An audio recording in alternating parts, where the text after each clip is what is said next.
Olá, meus irmãos e irmãs de Ideal Espírita, vocês amigos e amigas que nos acompanham aqui na página Estação da Luz Espírita, muitíssimo obrigado mesmo pela sua companhia. A nossa página Estação da Luz Espírita não tem fins lucrativos, o objetivo é a divulgação da doutrina espírita. E é por isso que nós reunimos aqui esta sede de matérias espíritas para que possa atender às suas necessidades, estudo, lazer, pesquisa.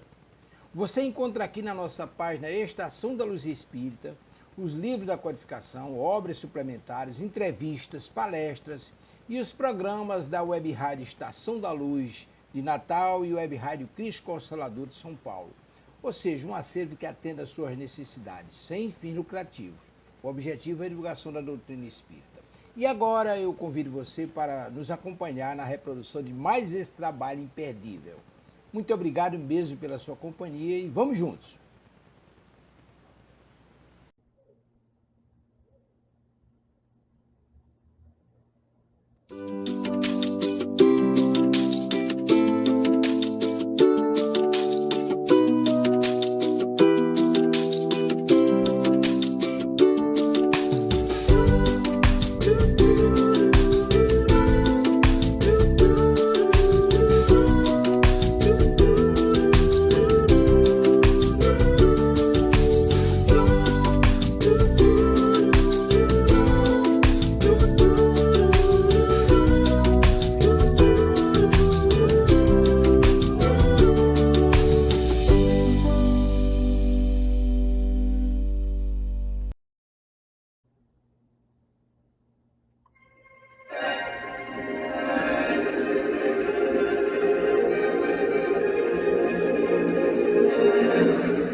Muito boa noite, prezados amigos internautas, amigos espíritas, amigos admiradores da doutrina espírita e não espíritas. É com muita alegria que, neste momento, o programa espírita, o Livro dos Médiuns, na sua abrangência e conteúdo, através da Web Rádio Estação da Luz, está de volta para darmos a continuidade àquele assunto do capítulo 4, da primeira parte, o sistema. Então, estamos aí, adentrando agora, ainda a primeira parte, o quarto capítulo, falando dos chamados sistemas. Vamos conhecer, então, o que diz respeito à espiritualidade, a questão dos sistemas existentes naquela época, quando foi trabalhado a codificação espírita. Então, haveria, de certa forma, sistemas que, de certa forma, poderão contrariar, poderão ir de contra, poderão ir a favor de toda aquela doutrina que estava nascendo, a doutrina espírita.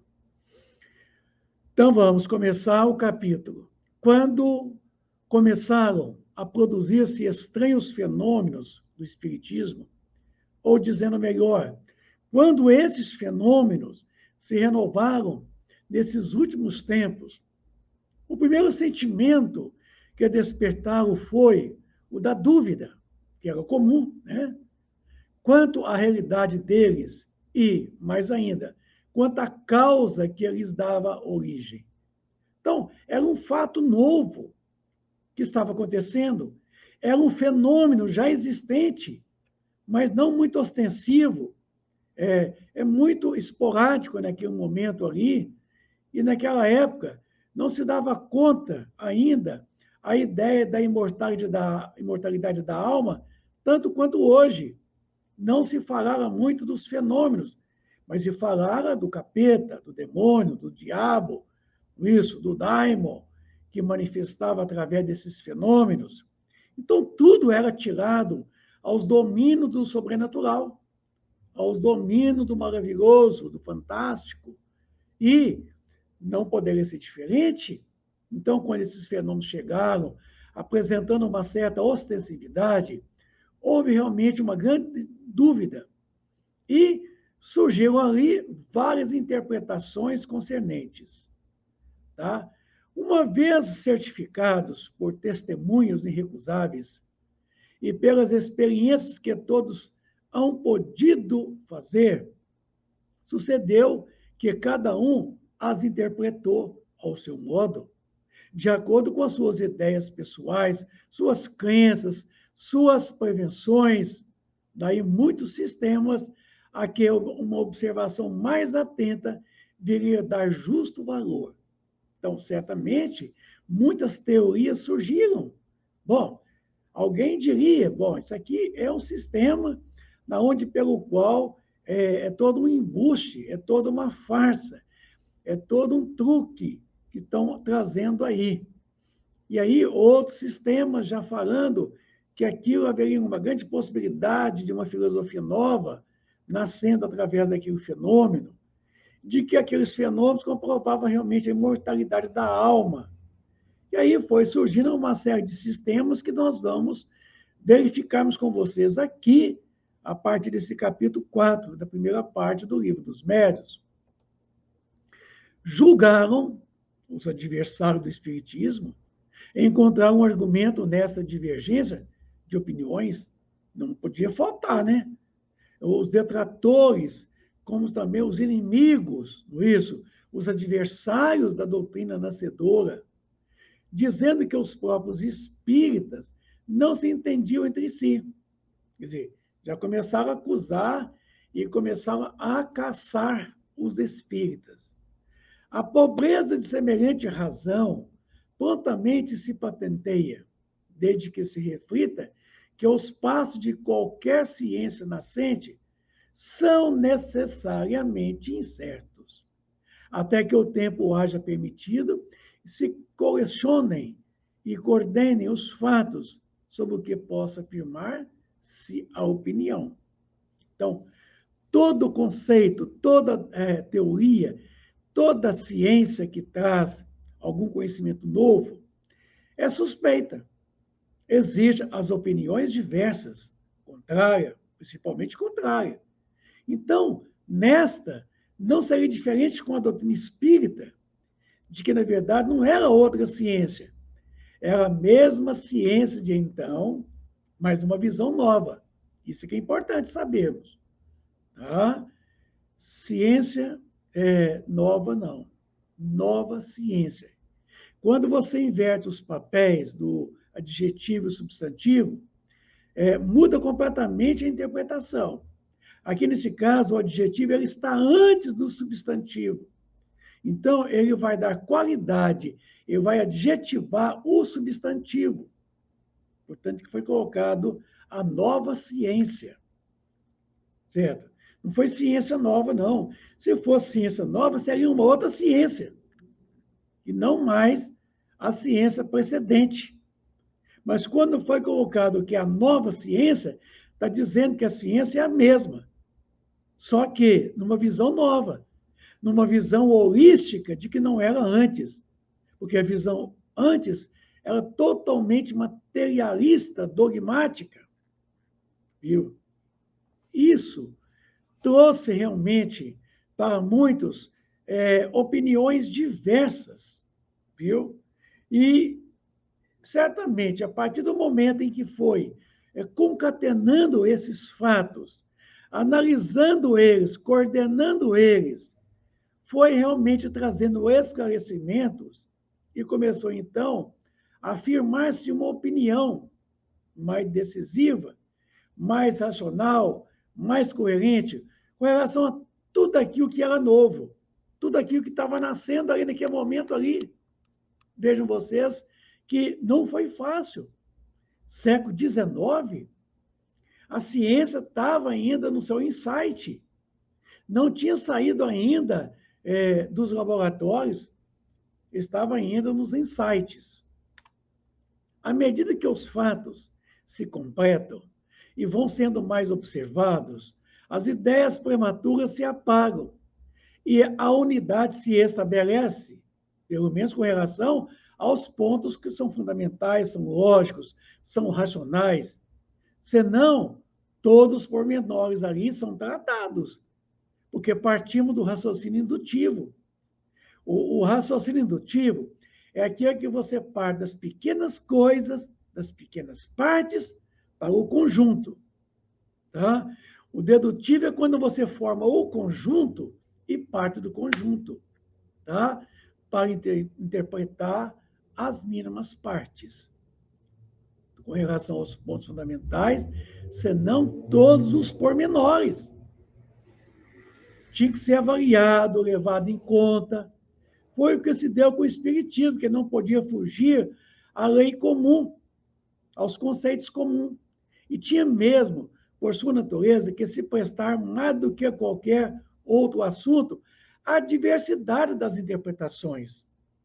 Exemplo, quando surgiu a teoria da relatividade de Einstein, a chamada física clássica, houveram muitas interpretações. Quando Max Planck enuncia o surgimento da física quântica, houve diversas interpretações, muitas divergências até hoje. Quando analisa a teoria geral da relatividade, quando analisa a física quântica, existe ainda assim, interpretações variadíssimas, e cada um quer dar o seu pitaco, quer interpretar a seu modo de ver, tá? Segundo o seu ângulo de percepção. Agora, foi o que se deu com a doutrina espírita, né? Não poderia ser diferente, porque, vindo ela trazer uma visão nova do mundo espiritual, suas relações com o mundo corporal, era uma coisa nova. Era um fenômeno até então desconhecido, embora existente, mas levado pelos domínios do sobrenatural, que era o demônio que manifestava. Então, a doutrina espírita veio demonstrar que o demônio não se passa sequer dos homens que viveram na Terra, e que, pela sua permanência na erraticidade, são livres para se manifestarem quando houver possibilidades, meios, certo? Instrumentos apropriados para tal. Então, aí vai haver as manifestações, que se prestar mais do que qualquer outro assunto, a diversidade das interpretações que surgiram. Então, houve muitas críticas destrutivas, houve muitas acusações para cima de Allan Kardec. Allan Kardec foi perseguido pelo clero da época, quer dizer, pela igreja. Ele foi perseguido pelos próprios cientistas da época, que não admitia uma doutrina científica nascedora ali, através de fenômenos que escapavam aos instrumentos da Terra. A visão, a audição dos homens não era um fenômeno facilmente mensurável, avaliado com provas patentes, palpáveis e físicas. Foi daí que foi precisar nascer um método, o chamado método experimental, que é o chamado positivismo de Auguste Comte. Pode-se, aliás, dizer que esse respeito ele andou mais depressa do que outras ciências mais antigas, do que a medicina, por exemplo, que ainda traz divididos os maiores sábios. Bom, a doutrina espírita, certamente em 166 anos, do surgimento da primeira edição do Livro dos Espíritos, ainda é muito nova. Ela não está consolidada, ela não está acabada. Tá? Ela apresentou uma tese inicial e essa tese permanece até hoje para ser interpretada por todos nós. Agora, eu não diria que essa doutrina é mais avançada do que a medicina, tá? Mais avançada do que a biologia, que a física e a química. Não é, porque a doutrina espírita ela se fundamenta em ciência, certo? E não em ciências, é em ciência, no singular. Portanto, que na doutrina espírita nós estudamos todos esses mecanismos científicos, tá? Essas fases da mesma ciência, interpretando cada patamar de forma diferente.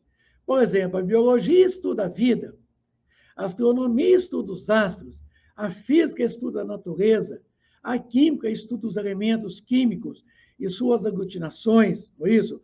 A sociologia estuda a sociedade, a psicologia estuda a mente, a geologia estuda a terra, e assim por diante. Então, a doutrina espírita, ela está fundamentada em ciência. Então, dentro da doutrina espírita, nós vamos encontrar colocações da própria medicina, com diz respeito à saúde, com diz respeito realmente às enfermidades, às doenças. Na doutrina espírita, nós deparamos com tudo isso. Tá? Então, eu não diria assim que seria realmente ser uma coisa antiga, a medicina, a física e a química, estariam superados pela doutrina espírita, que não. Tá? A doutrina espírita vai precisar recorrer a esses ramos da ciência, tá? Esses patamares da mesma ciência, interpretando cada patamar desse o seu mecanismo, voltado para aquilo que interpreta. Isso. A biologia interpreta a vida. Agora, a doutrina espírita é riquíssima em estudos da vida. Vamos deparar aí com o livro Evolução Anímica, de Gabriel Delane, Evolução em Dois Mundos, de André Luiz. Vamos deparar com conceitos altamente de biologia. Então, veja bem que pode-se, aliás, dizer que esse respeito ele andou mais depressa que outras ciências mais antigas, do que a medicina, por exemplo, que ainda traz divididos os maiores sábios. Entre nós ainda existem divisões, certo? Entre nós espíritas, nós estudamos a mesma cartilha, tá? As mesmas obras, embora alguém estude até mais, né? Mais obras, mais livros, e outros estudam menos. O que vai acontecer entre nós? Divergências. Estamos muito divididos ainda nas interpretações. Eu sempre falo o seguinte, engraçado, né? O médico gasta 6, 8, 10 anos para poder estudar, clinicar e depois começar a trabalhar. E os médicos estudavam a mesma cartilha. É interessante que você vai com o mesmo problema em 1, 2, 3 médicos, cada um interpreta do jeito. Cada um vai exigir exames diferentes, vai dar um diagnóstico diferente, vai aviar a receita diferente. Estudar a mesma cartilha. Assim somos nós também espíritas. Estudamos as mesmas obras espíritas, a codificação espírita e as obras subsidiárias, as obras dos autores clássicos. E na hora de poder interpretar, cada um quer interpretar a seu modo, dizendo que o fulano está errado, que eu que estou certo, isso. Então, assim, eu diria o seguinte, que nós estamos a caminho.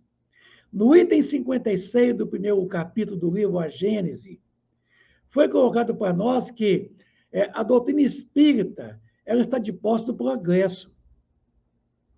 Caminha com o progresso. Se amanhã a ciência fizer qualquer desmentido a esta, em qualquer este ponto, a doutrina modificaria nesse mesmo ponto. Agora, foi colocado que a doutrina é progressista e progressiva. Progressista porque ela permite o nosso progresso, nos conduz ao nosso progresso.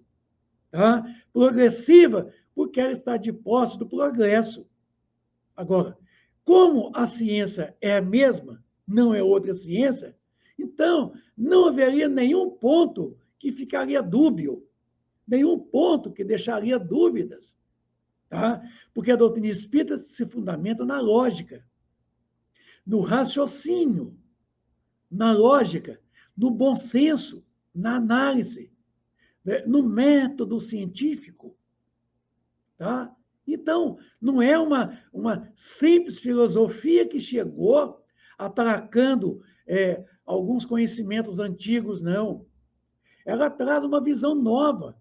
É uma filosofia espiritualista que nunca existiu, que vem levar em conta o elemento espiritual, que outras filosofias não levaram. Tá? e a filosofia espírita, que é a filosofia espiritualista, ela traz para todos nós o quê? Uma interpretação muito mais racional, muito mais lógica, porque é uma ciência experimental e uma ciência filosófica. Olha só, ciência experimental porque trata dos fenômenos, analisa os fenômenos da comunicabilidade dos espíritos, a mediunidade, o médium, os fenômenos em si, e uma ciência filosófica, quer dizer, uma ciência que está de posse de um conceito de um amor à sabedoria. Porque eu falo por mim, eu tenho um amor enorme pela ciência, a doutrina. Eu tenho um amor enorme, porque é uma sabedoria incomparável. Para mim, eu me vislumbro diante da filosofia espírita, porque eu nunca vi tanta coisa tão racional, tantas coisas tão profundas na lógica. Então, não há dúvida, a interpretação não pode ser dúbia, tá? Porque ela é racional. Eu quero até aproveitar a oportunidade para poder responder 3 perguntas que chegaram para nós, que eu considero assim de suma importância a forma como foi colocadas as perguntas, certo? Que está mais ou menos de acordo com o que nós estamos tratando aqui, na introdução mesmo desse 4º capítulo, tá? Os sistemas. Então, a primeira pergunta é Inácia, aí de Sergipe. Ela pergunta, como fez Kardec para avaliar e escolher, acatando e excluindo os diversos sistemas existentes naquela época? Tá vendo? Muito boa pergunta. Pergunta de suma importância que está dentro aqui do que nós iniciamos, os sistemas. Tá? Então, é o seguinte, o que Allan Kardec fez?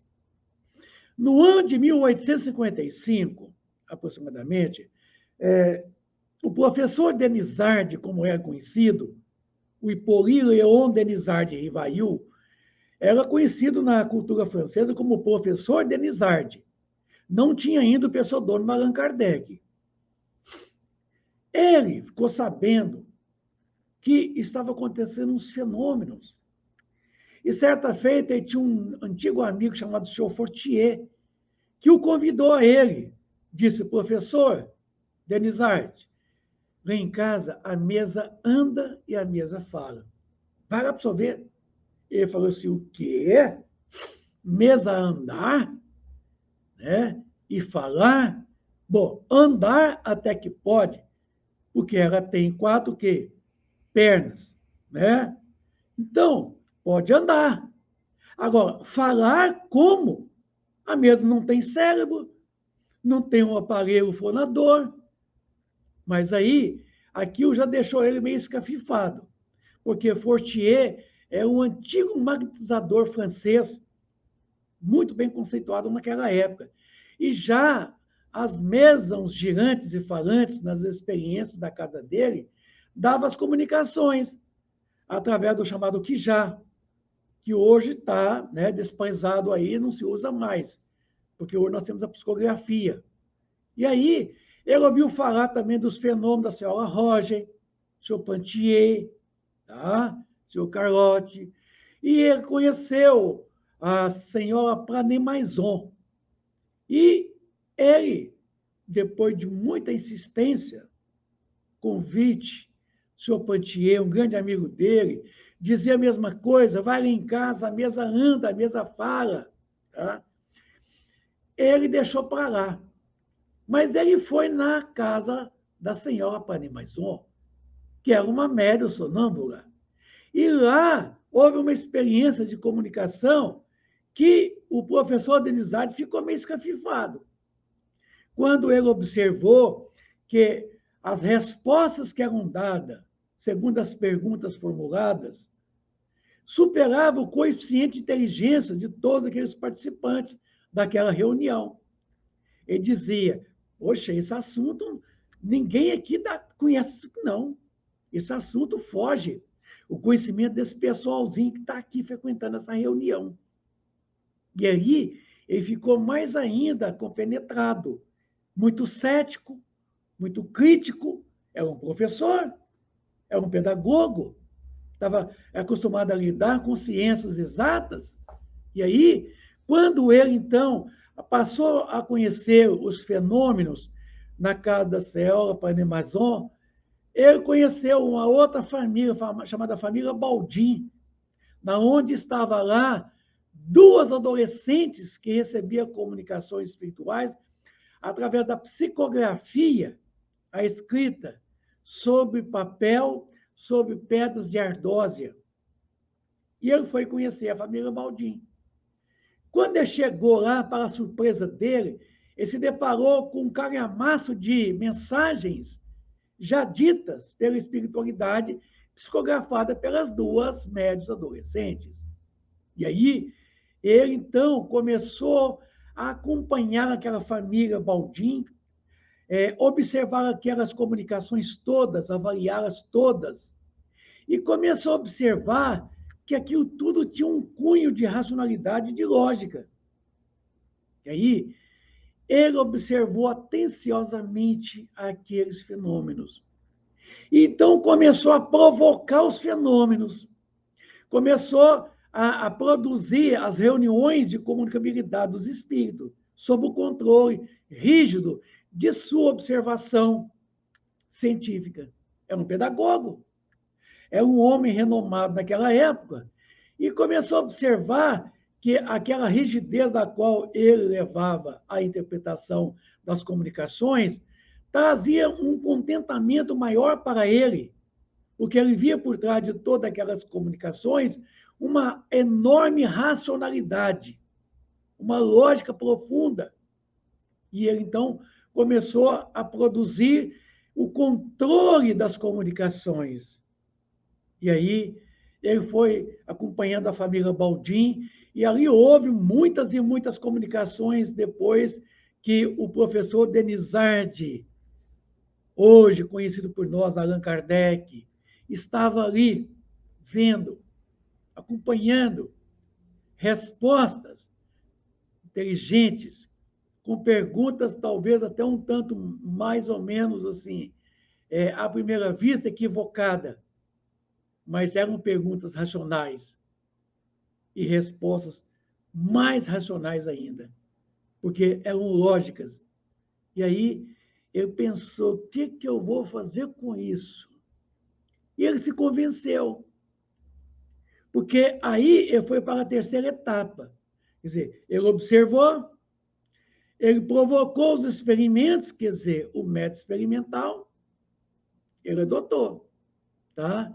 Observou, experimentou, e aí ele deduziu. Então, primeiro, trabalhou com raciocínio indutivo, observando as pequenas comunicações, tendo controle destas, analisando e formulando um contexto geral. Então, quando ele obteve o contexto geral, ele, então, deduziu, nossa, isso aqui é uma doutrina, isso aqui é uma ciência, e eu que vou publicar isso. Isso vai ser bom para a humanidade. E aí publicou a primeira edição do Livro dos Espíritos, no dia 18 de abril de 1857, contendo somente 501 perguntas. Palais Royal, Galerias Orleans, loja de número 13.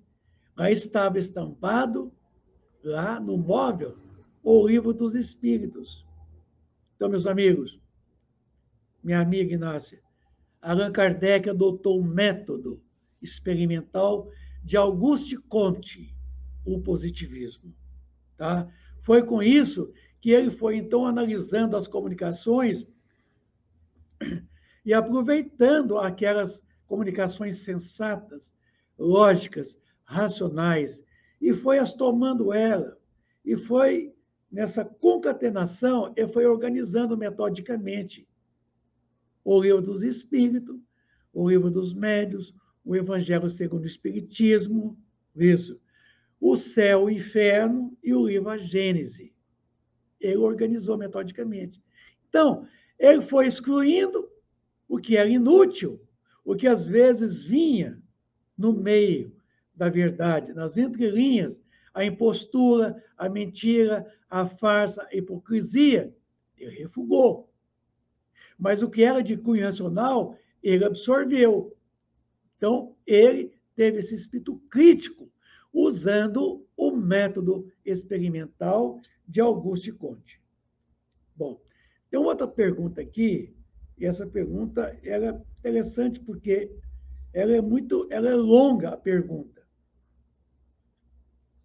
Mas é fantástico, porque ela vem num momento, assim, um momento de uma exatidão, porque, aliás, é o nosso amigo Jeremias Barreto de São Paulo. Grande abraço, meu amigo. Por que que hoje, com tantos recursos tecnológicos, não existe nem pesquisa sobre o que fez Kardec e outros contemporâneos seus, e muito menos pesquisas novas, sempre em cima do que já existe? A ciência espírita. Como faz qualquer ciência da Terra, o movimento espírita mundial parou no tempo e no espaço. Por quê? Oh, meu amigo, sua pergunta é fantástica, viu? Você quer saber o porquê. Olha, são muitos fatores que nos levam realmente ao porquê, a dúvida do porquê. Certo? Primeiro é o seguinte, doutrina espírita, ela surgiu precedentemente dos fenômenos, tá? Da prática. Então, os fenômenos vieram primeiro. E aí, em vez de nós pegarmos os fenômenos e interpretá-los de modo científico, nós o interpretamos de modo religioso, piegas, tá? Muito piegas. Fazendo da doutrina espírita uma visão puramente religiosa, como as demais outras religiões. Então, nós nunca analisamos a doutrina espírita nos seus três aspectos: a ciência e a filosofia com as consequências morais, que é o que? A religião. Nós nunca interpretamos dessa forma. Eu concordo com você. Naquele tempo de Allan Kardec, nós tivemos um grande pesquisador contemporâneo de Allan Kardec, chamado Charles Richer. Charles Richer, ele é o criador da metapsíquica. Quer dizer, uma disciplina científica capaz de poder interpretar a metafísica. A metafísica de Aristóteles. Isso. E ali ele vai poder pegar essa metafísica e desenvolver ela dentro de um contexto técnico, científico. Charles Richer era um médico criminalista.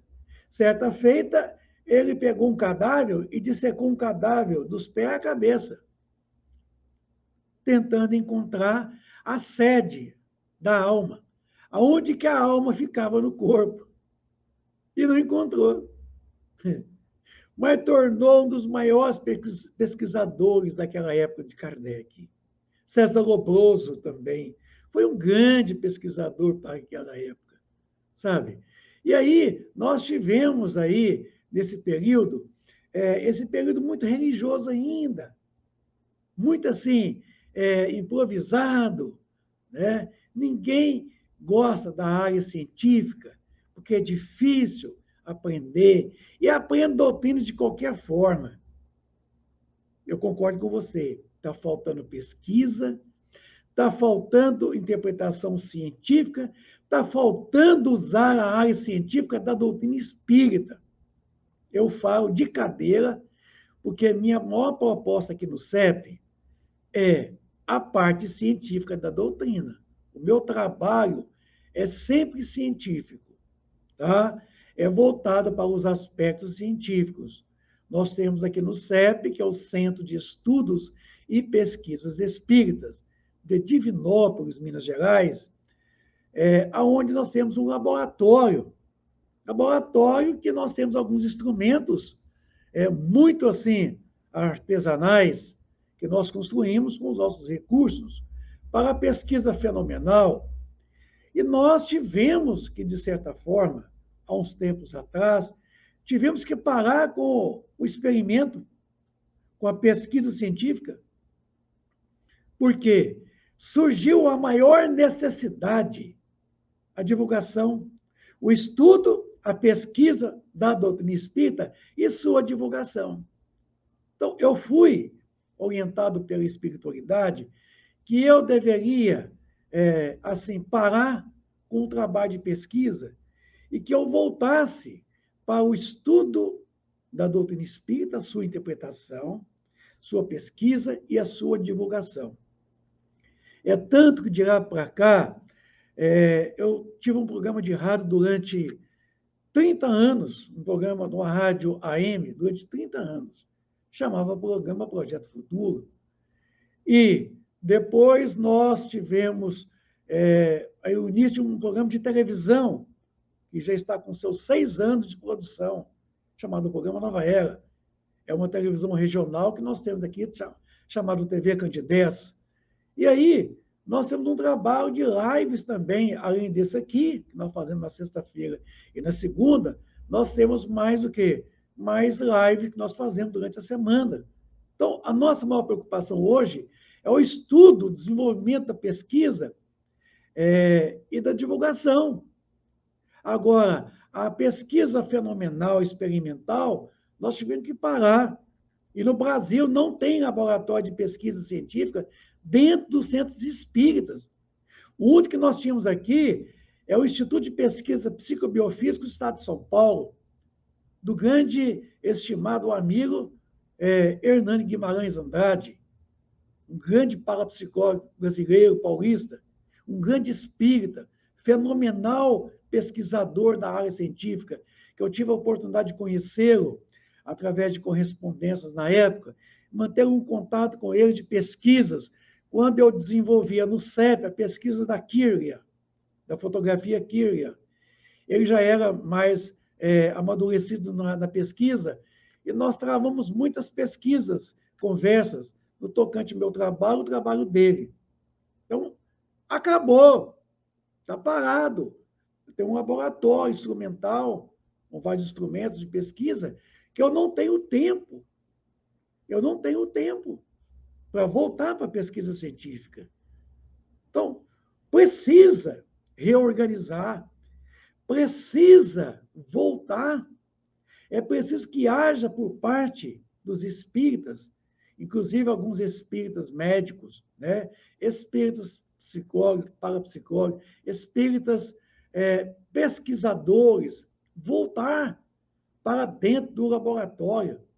A casa espírita a sala de reuniões mediúnicas, é um verdadeiro laboratório, onde poderíamos melhor conhecer o fenômeno, através de experimentos científicos, com instrumentos científicos, auscultando a faculdade medianímica mediúnica, conhecendo a melhor, para tirar essa má interpretação, essa farsa ideia do fenômeno mediúnico. Então, é preciso estudar, pesquisar, demonstrar por provas irrecusáveis, certo? Irrefutáveis. Mas está faltando. Está faltando. Eu tenho um amigo que participa comigo das lives e já participou muito aqui do CEP. Outro dia me chamou a atenção de que no Brasil o movimento espírita é muito atrasado, porque não estuda a questão científica. Não tem um desenvolvimento da questão científica. Eu concordei com ele, realmente não tem, não. Nós temos aí alguns espíritas que têm um know-how mais ou menos técnicos, mas não existe um trabalho de pesquisa que se possa apresentar. Isso. Não tem um trabalho quantitativo, não tem, embora é puramente qualitativo. Está faltando realmente esse espaço dentro do movimento espírita. Esses cientistas que poderiam estudar a doutrina espírita, trazendo ela para uma aplicação científica. Eu estava vendo um vídeo que chegou para mim no meu grupo de WhatsApp, onde o Dr. Calil, aí de São Paulo, ele estava interpretando um outro médico, um cardiologista, onde esse cardiologista ele afirmava o valor da prece. Pesquisou e está pesquisando de que a prece tem um valor muito grande na recuperação dos doentes. Pesquisas foram feitas com um grupo de pessoas tratadas com o mesmo sintoma, meia parte desse grupo era tratado com a mesma medicação, o mesmo tratamento, embora era auxiliado pelo tratamento espiritual, através das preces. Esses tiveram uma melhora mais rápida, mais ostensiva, o que evidenciou de que a prece tem um valor enorme para a recuperação, talvez não a cura definitiva, mas pelo menos para a otimização, para abrandar os efeitos, tá? Porque a causa somente o próprio pode remover o caráter mórbido, viu? Somente o próprio. Agora, através da oração, pode atenuar os efeitos, pode abrandar os efeitos. Então, ele demonstrou que existe um valor muito grande. Eu considero isso uma pesquisa científica, certo? Que não está partindo dos espíritas, mas que está partindo de cientistas, que está voltando a sua atenção para a visão além cartesiana, a visão holística, adotando o quê? O conhecimento científico para interpretar aquilo que, de certa forma, para eles, não é mensurável, não é escutável, quer dizer, não se vê, não se ouve. Então, está partindo para o estudo da metafísica. Tá? Pode ser através da parapsicologia, através da própria doutrina espírita. Então, meus amigos, está faltando realmente, viu, Jeremias? Concordo com você, nós temos que dar um jeito realmente de voltar a fazermos a pesquisa, divulgá-la, demonstrá-la. Eu digo para você, eu não tenho tempo hoje, o meu tempo aqui na frente dessa webcam, na frente desse computador que fica ligado o dia inteiro, até certa hora da noite, um trabalho de palestras, de cursos, de que a demanda é maior da divulgação, do esclarecimento, da proposta pedagógica, do que a experimentação científica. Tá? A outra é a Rosália, aí de Natal. Eu pergunto o seguinte: quando o lar é desajustado, os exemplos da casa vão à praça. Como quebrar esse moto? Minha filha, eu falo para você o seguinte: eu acho essa questão meio complicada agora. Porque é o seguinte: a família é a célula máter da sociedade. Se a família está desajustada, por consequência, a sociedade vai estar desajustada. É uma consequência, é inevitável. Porque a família é a célula mãe, quer dizer, célula máter. É ali que surgem as primeiras noções de vida em sociedade. A família é a pequena república, isso. A família nuclear, a família extensa, que são os descendentes. É ali que nós temos a noção de vida em sociedade. Agora, se a família se projeta no contexto social, então é na mesma família que nós temos que buscar soluções. Isso, para não ficar, quer dizer, esse moto realmente aí, né, contínuo, projetando na sociedade, a sociedade projeta na família. Porque a família, ela está no meio. E nós somos o produto do meio. E sofremos a ação do próprio meio. É um ciclo vicioso. Por isso que você colocou o moto, né? Esse movimento de vai e vem. Minha amiga, é o seguinte: eu presumo que a doutrina espírita desempenha um papel de fundamental importância. Aí agora. Porque a família evangelizada, certo? É uma família harmoniosa, é uma família equilibrada, e que vai projetar num contexto social para o contexto da família universal, uma grande contribuição, porque é uma família que vive dentro dos padrões do Evangelho, se respeitam, solidarizam um com o outro, companheirismo, não é isso? É uma família que tem uma permuta de valores dos pais com os filhos com os pais, com os irmãos. Enfim, é uma família nuclear extensa que ali busca os valores da alma, os valores intrínsecos, e não os valores supérfluos, os valores materiais. Uma família que se respeitam seus membros, uma família que tem uma troca, existe uma cooperação, certo? Existe um grande respeito, existe uma grande fraternidade entre esses membros. Agora, trabalhar isso em tempos de hoje, eu percebo que está meio difícil realmente. Mas tem jeito. Para tudo tem jeito. Né? Isso não podemos esquecer isso, não. Ah, mas não está tendo jeito mesmo? Está tendo. Aliás, o problema não é a desestrutura da família.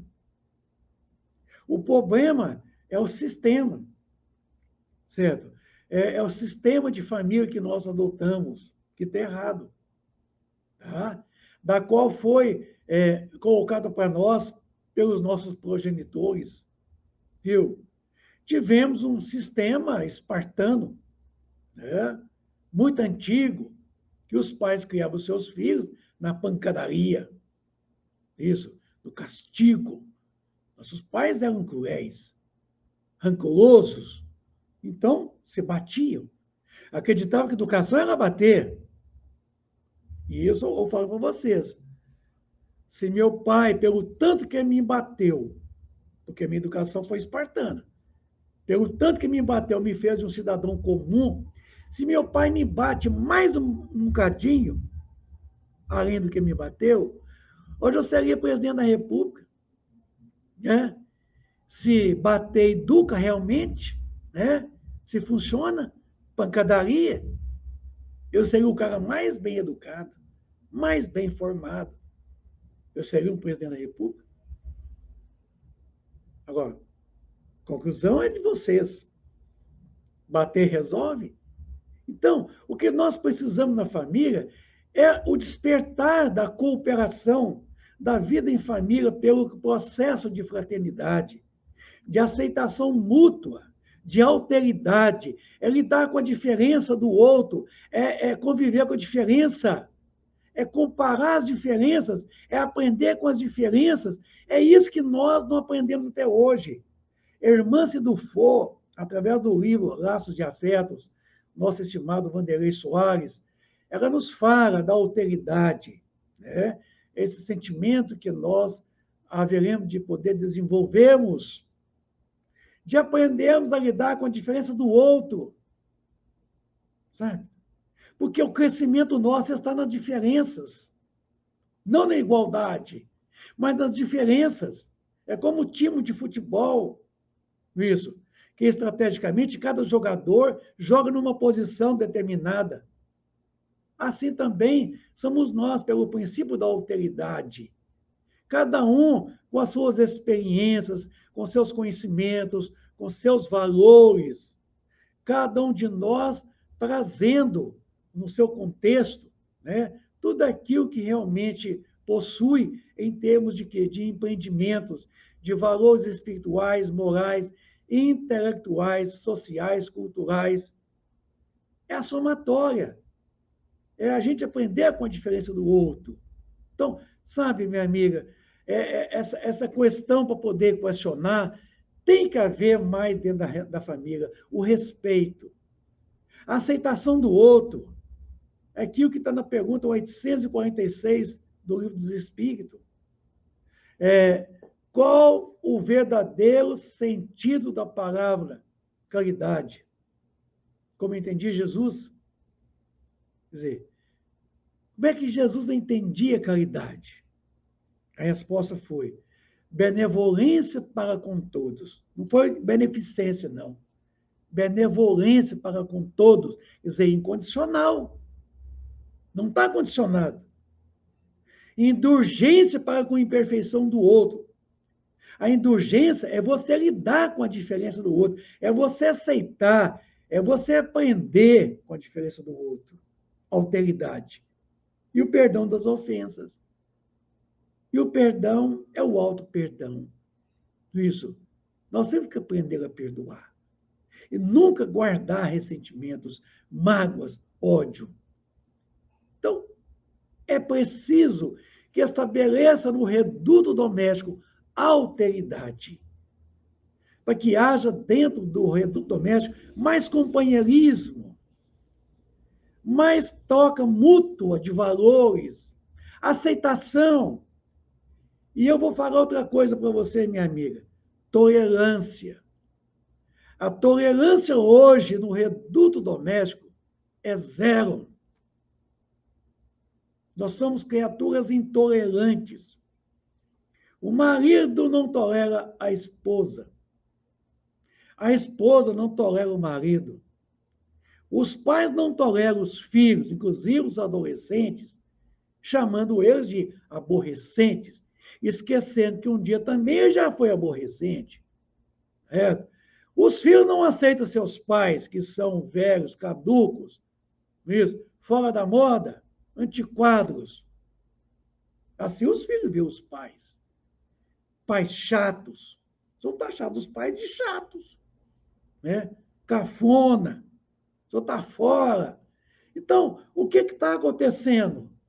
É justamente essa tolerância de você se perceber que você tem que lidar com a diferença do outro. Você tem que aceitar ela, você tem que conviver com ela, você tem que aprender com ela. Isso não está acontecendo. Sabe? Nós estamos julgados assim. Parece que o reduto doméstico virou uma arena, na onde você tem ali aquela disputa, entende? E que fica uma boa parte aplaudindo a disputa. Está parecendo que o reduto doméstico se tornou um pódio de disputa da mulher, o homem, cada um disputando. Né? Eu que ponho as coisas dentro de casa, eu que ganho dinheiro, eu que compro, eu que pago. Fica julgando um na cara do outro e disputando o poder. A mulher, em relação aos filhos, tem uma opinião. O homem, o pai, tem outra opinião. E os dois não chegam a uma mesma conclusão. Um deixa o filho à vontade, o outro reprime. E aí, é assim que está vivendo as famílias. Isso retrata lá na sociedade. E a sociedade certamente devolve para o seio da família. Certo? Porque a sociedade é a reunião das famílias. E vai retratar na família o contexto social. Então, eu preciso, assim, de trazer para dentro do reduto doméstico o evangelho de Jesus. Eu não vou falar nem religião, para não segregar esta ou aquela. Mas eu vou falar do evangelho, certo? Porque para nós o que mais importa é a nossa evangelização. Não é o rótulo da religião, mas sim o evangelho, a boa nova. Está faltando evangelho dentro de casa e está faltando atitude, oração. Está faltando vigilância dentro de casa. Então, dentro de casa, está prevalecendo o materialismo exacerbado. Entre os cônjuges, está havendo muito mais materialismo. É todo mundo correndo atrás do ter. O marido sai cedo de casa, mal levanta da cama quando o despertador toca, já enfia a calça, a camisa e já sai tomando café, amarrando a correia. A mulher, a mesma coisa, enfia a saia, o vestido, a blusa e já escova os dentes, já sai correndo no carro, vai para o trabalho e só volta à noite. E os rebentos, que estão chegando aí e arrebentando. A turma está feroz. Nossa, a meninada hoje está com tal de TDAH, transtorno de déficit de atenção e hiperatividade, eu vou te contar, o troço tá pegando. Essa meninada tá chegando aí gritando, pai, eu quero o meu quadrado, e estão exigindo um quadrado deles. E essa meninada está chegando arrebentando. E os pais estão meio ausentes fisicamente, presencialmente, afetivamente, moralmente, culturalmente, está ausente. Os pais não estão tendo tempo para os filhos, não. Para terminar esse programa, eu vou contar uma historieta para poder ilustrar.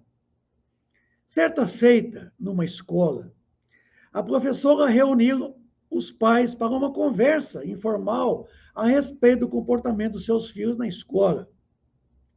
E aí, de certa forma, aconteceu que os pais sentados na sala de aula e a professora, então, conversando, né, com um, com outro, e a professora, então, reclamando que algum daqueles pais ali eram muito ausentes, tá? De que os filhos reclamavam da ausência dos seus pais, que não estavam em casa, que não chegava tarde em casa, saía de manhã cedo.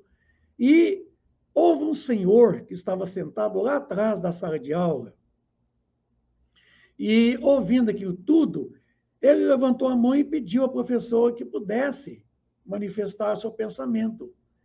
E ali, naquele momento ali, em que ele apresentou uma tese da qual ele havia adotado para ele, ele disse, professora, realmente, concordamos com a reclamação dos nossos filhos. Por quê? Lá em casa é o seguinte, eu saio para trabalhar de manhã cedo, os meus filhos estão dormindo. Eu vou para o trabalho, quando eu chego em casa, à noite, eles estão dormindo. Então, eu realmente não tenho tido tempo para eles ultimamente. Eu não tenho visto eles. Eles não têm me visto também como pai. Professora, mas uma coisa eu faço todas as noites, certo? Quando eu chego em casa, eu tomo meu banho, a minha sopa, eu vou lá no quarto dos meus filhos e vejo eles dormindo. E vou lá na cama deles, pego o lençol, a ponta do lençol e dou um nó. Amarro o lençol, dando um nó na ponta do lençol. Aí todo mundo ficou assim, parou, aquele silêncio. Ah, mas não entendemos, não. Dá um nó no lençol? Eu dou um nó no lençol para que a criança, quando acordar de manhã cedo, e ver que o lençol está com nó, ela vai saber que eu estive ali com ela o tempo todo, sentado à beira da cama, que eu conversei com ela. Vou perguntar a vocês, meus amigos, vocês têm dado um nó no lençol dos filhos de vocês? Não? Comecemos a dar esse nó para que nossos filhos descubram de que, embora nós estamos defrontando presencialmente, mas que pelo menos nossos pais nos visitam à beira de nossas camas e ali nos acariciam de forma afetiva, nos abraçam e nos beijam. Se você não está dando um nó no lençol do teu filho, é hora de começar, porque está difícil, está difícil. Todo mundo está correndo. Está correndo. Para onde? Qual direção? Então, meus amigos, há perguntas que foram formuladas hoje de suma importância.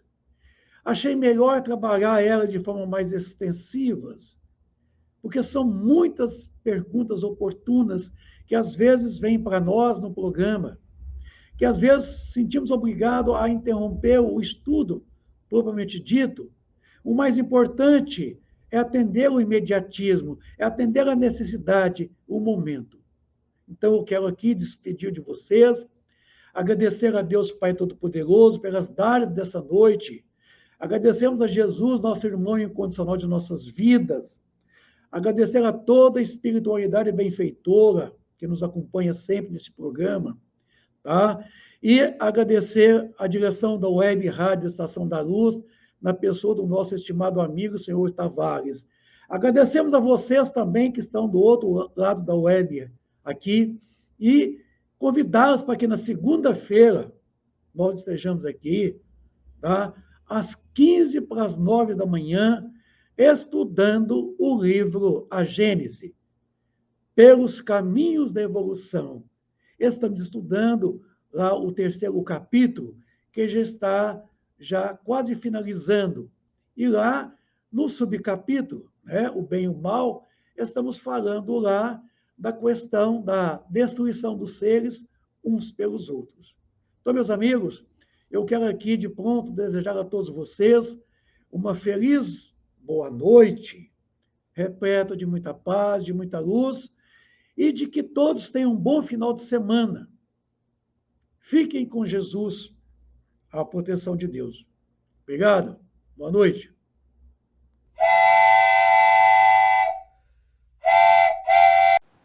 Chegamos ao final da nossa atividade. Muitíssimo obrigado mesmo pela sua companhia e espero você no próximo evento.